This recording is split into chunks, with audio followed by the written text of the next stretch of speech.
All right, so today we're diving deep into some fascinating memorial pages, and these are from transam.org. Oh, wow. Okay. Yeah, and the two that we're looking at are for Mike Donahue and William Putt. Okay. And what makes these two memorials particularly interesting is how their lives kind of intersect in this like really unexpected way. Mm. It's a story about nootropics and an incident that took place in the Jersey City artist lofts. Like all this stuff is just interwoven. Yeah, that sounds really interesting. Like I guess the intersection of those worlds is something that I don't think we've ever really touched on. Yeah, exactly. So I'm curious to see how these two stories connect. Yeah, me too, me too. And I think what's really interesting is that the person who wrote the memorial for Mike Donahue actually worked with him Oh, wow. at his company. Okay. Yeah, and so we get this like real insider's perspective on who he was and what he was trying to do. That's great because it always helps to have someone who knew them personally. Right. So you get a more intimate sense of their story. Exactly. So Mike founded this company called Smi2le.biz, and they were selling nootropics. Oh, right. The so-called smart drugs. Exactly, yeah. Yeah. And they were aimed at, like boosting cognitive function, helping people think more clearly, all that kind of stuff. Yeah, it's fascinating how that whole nootropics movement has really taken off in recent years. It is. And, Mike was really like, he was obsessed with it. Like he truly believed in the power of these substances. Yeah, that's interesting. Like he wasn't just in it for the business. He was actually a believer. Oh, yeah, absolutely. And he was, like the memorial describes him as brilliant, like really intelligent, but also it hinted at him having maybe some autistic qualities, like maybe on the spectrum. Oh, interesting. Yeah. And, I was thinking about that and I was thinking, like, well, maybe that's part of what drew him to nootropics, Right, like this desire for control, maybe? Yeah. Or like this fascination with like how the brain works and how to optimize it. Yeah, I could see that. And he was really into like thinkers like Alan Watts and Timothy Leary. Oh, yeah, those are some heavy hitters in the world of consciousness exploration. Totally. And, they were both really interested in pushing the boundaries of the mind, which I think is kind of ironic. Yeah, why do you say that? Well, because Mike, even though he was so fascinated by cognitive enhancement, he was also battling his own demons. Like he struggled with addiction. Oh, wow. Yeah, and that really comes through in the memorial. That's really interesting, like this tension between trying to improve your mind and then also battling with these internal struggles. Right. It's like this really complex human story. It makes you wonder, was he trying to use nootropics to outrun those demons, or was it something deeper? I know, right? Like, was he seeking genuine cognitive enhancement, or was it more about self-medication? It's hard to say for sure, but it definitely adds another layer to his story. Totally. And the memorial, it doesn't shy away from those struggles at all. Yeah. It describes his company Smi2le.biz as this like chaotic scene. Oh, wow. What do you mean? Like almost out of Breaking Bad, Really? Yeah, like bags of white powder everywhere, this constant sense of urgency. And Mike himself, like caught in the middle of it all. Wow. So it wasn't just like a clean clinical operation. No, not at all. It sounds like it was pretty intense. It makes you think about the inherent risks involved in this kind of work, especially when it's unregulated. Absolutely, yeah. And I think it speaks to this larger tension between seeking control and then the unpredictable nature of addiction, Yeah, like you can try to control your mind, but sometimes those cravings just take over. Exactly. And that's where I think Mike's story becomes really thought-provoking, It's not just about smart drugs. It's about the complexities of human behavior. And the limits of self-control. Yeah, totally. And that's something that I think we'll see even more as we shift our focus to William Putt. Okay, let's talk about him. So William, he had a successful career as a record producer. Wow, that's impressive. Yeah, he worked with some big names like even Tina Turner. Oh, wow. But his life took this really dramatic turn after a violent incident in Jersey City. Oh, that's terrible. Yeah, and this is where the Jersey City artist lofts come into play. Okay, so how are they connected? Well, the lofts were like this creative hub, They hosted underground parties, attracted all sorts of interesting people. I see. Yeah, and William, it seems like he was drawn into that scene. Yeah, it sounds like a vibrant world, but also maybe a little bit dangerous. Right. And that's where the tragedy happens, What? He suffers a severe head injury during this altercation. Oh, no. Yeah. And it leaves him with profound memory loss. Oh, wow. So he couldn't remember anything. Very little, yeah. Mm. And it's really sad because the details of what actually happened are really murky. you know. Mm-hmm. The memorial mentions conflicting accounts. It Yeah. talks about William, a woman named Catherine, and a Russian individual who lived in the lofts. Oh, wow. So it's like a real mystery. It is. It is. And it makes you think about how unreliable memory can be, especially after trauma. Absolutely. Like even eyewitnesses can have different versions of the same event. Exactly. Exactly. And in William's case, he couldn't even remember his own version of events. That's heartbreaking to lose such a fundamental part of yourself. It is. It is. I mean, here's a man who built this successful career. He must have had so many memories, so many experiences. Yeah, and to have all that seemingly vanish in an instant. It's really tragic. And what about Catherine, the woman mentioned in the memorial? Oh, yeah. So Catherine was incredibly devoted to William's care. Wow, even after his memory loss. Yeah. Yeah. And you can just imagine the emotional toll that must have taken on her, you know? I can only imagine to love someone who can't even remember you. Right, right. And the person who wrote the memorial, he even tried to help William. How so? He tried using nootropics and this device called cranial electrotherapy stimulation, or CES. CES, interesting. Yeah, it's like this non-invasive brain stimulation technique.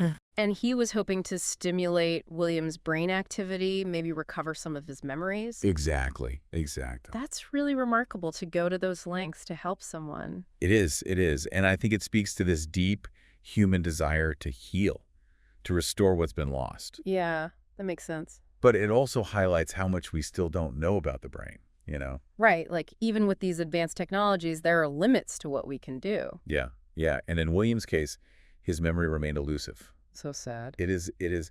So you have Mike trying to enhance his mind through nootropics. Mm. And then you have William, whose mind is tragically damaged. Two sides of the same coin, in a way. Exactly. And it makes you think about the fragility of consciousness, you know? It does, it really does. And it all takes place against this backdrop of New York City. Oh yeah, how does that play into it? Well, you know, New York is this place known for its energy, its drive, but there's also this undercurrent of vulnerability, I think. Yeah, like anything can happen in a city like that. Right. And I think both Mike and William's stories reflect that, you know? Like how?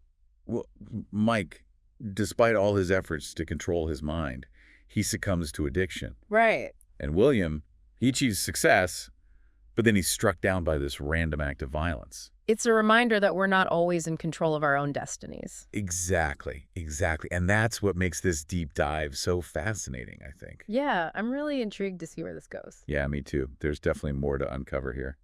You know, it's like that they're living these opposite experiences. Right. Mike's trying to enhance his mind and William loses his. Yeah, it's like two sides of the same coin. That's a good way to put it. Yeah, and then you have New York City in the background. Oh, yeah. New York. How Yeah. do you think that plays into all this? I think it adds another layer to their stories, right? Yeah, definitely. Because New York is known for its ambition, its go, go, go attitude. Right. Always striving for more. But it also has this undercurrent of vulnerability, like anything can happen there. Oh, absolutely. Yeah. And I think you see that in both Mike and William's stories. In what way? Well, Mike, even though he's surrounded by all these nootropics, he's still struggling with addiction. Yeah, he can't escape his own demons. Exactly. And then William, he achieves success in this really demanding industry. Right, he's a record producer working with big names. And then, bam, he's struck down by this random act of violence. It's a reminder that we're not always in control, no matter how hard we try. Yeah, it's like fate can just step in and change everything in an instant. Makes you wonder about the true nature of control, you know? Yeah. I mean, are we really masters of our own minds? Like Mike seemed to believe. Or are we more susceptible to forces beyond our control? Like what happened to William. Right. And it's not just about external forces either. What do you mean?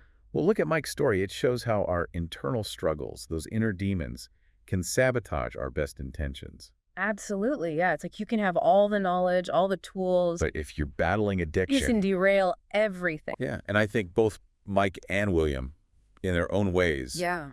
they challenge this idea of like a straight path to success or fulfillment. Right. Like life isn't always linear. Exactly. Their stories are messy, complicated. And ultimately tragic. Yeah, I mean, in William's memorial, there's this quote from Catherine.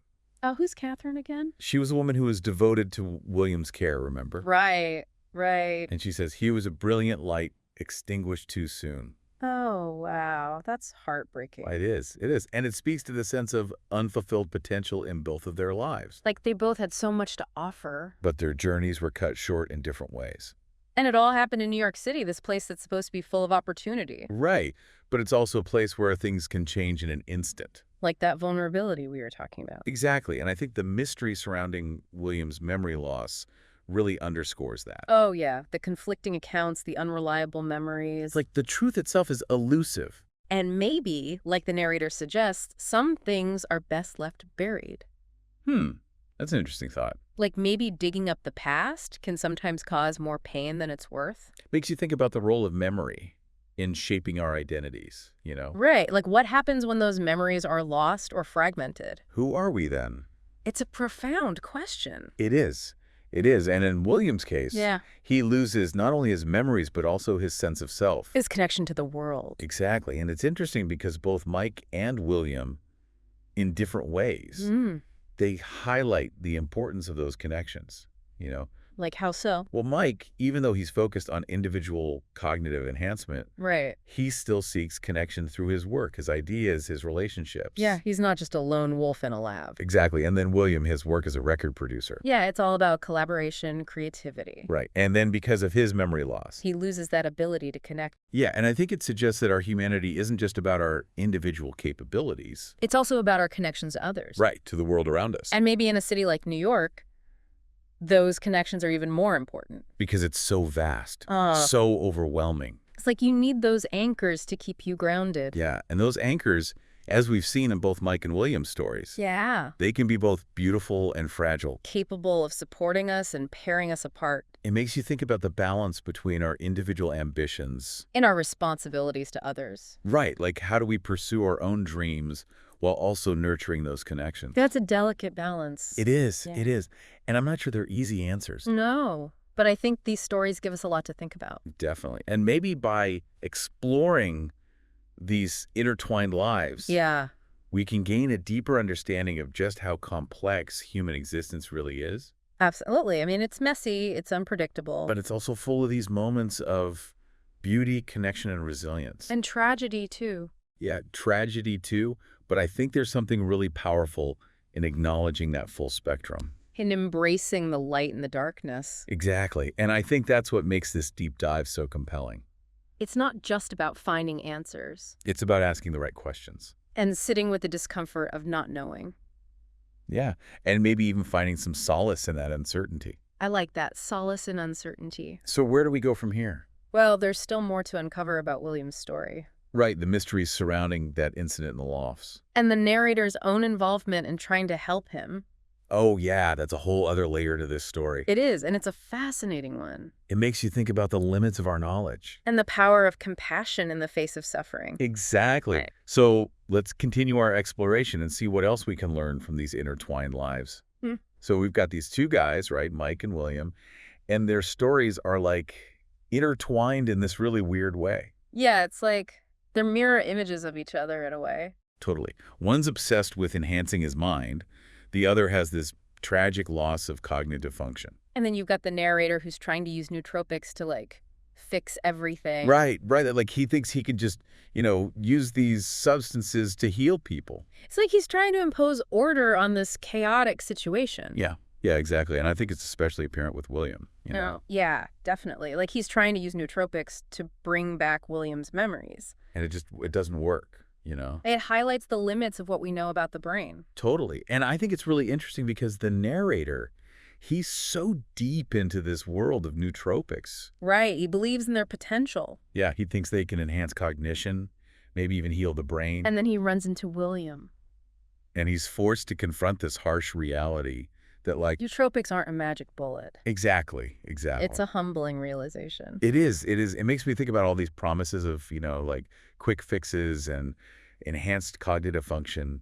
Like we can just pop a pill and solve all our problems. Right. Are we so obsessed with optimization that we forget about the messiness of life? Yeah, that's a good question. I mean, both Mike and William's stories, they kind of show us that there's danger in looking for these simple solutions. You're really complex issues. Yeah. And like Mike's story is a good example of that, How so? Well, his pursuit of cognitive enhancement, it starts with good intentions. Right. He wants to improve himself. But then it gets all tangled up with addiction and self-destruction. Yeah. It's a cautionary tale. It is. And then you have William's story, Which reminds us of the importance of compassion. Yeah, in the face of suffering.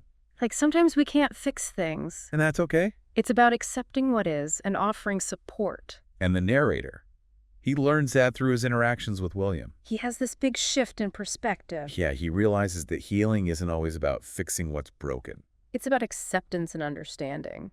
And I think that's a really powerful message that comes out of both of these stories. It is. It is. It's about embracing the full spectrum of human experience. The good and the bad, the triumphs and the tragedies. Exactly. And, these aren't just stories about two individuals. They're reflections on the human condition. Totally. They make us think about the limits of our knowledge, The fragility of our minds and bodies. the importance of connection and compassion in this crazy world. It's a lot to unpack. It is. It is. But I think that's what makes these deep dives so valuable. They challenge us to think differently, To question our assumptions. to embrace the mystery and wonder of it all. And maybe, just maybe, Yeah, we come away with a little bit more understanding. of ourselves and the world around us. Exactly. So thanks for joining us on this exploration. And until next time, keep questioning, keep exploring, and keep diving deep.